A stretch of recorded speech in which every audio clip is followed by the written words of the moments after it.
What is the Oneboard drive? Now shift your focus onto the top right corner of your screen. Here is the profile icon. Click into your profile icon, and here we've arrived at the Oneboard drive.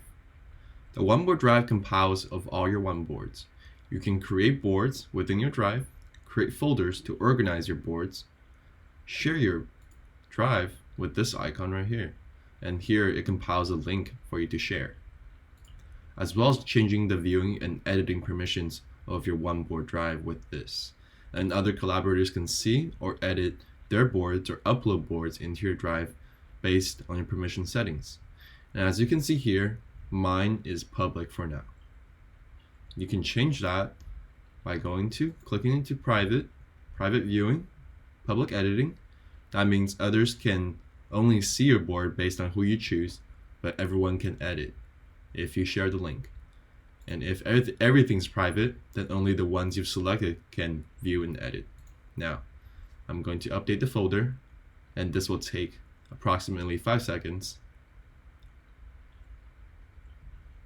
And now refresh the folder, and as you can see, the status icon has become private.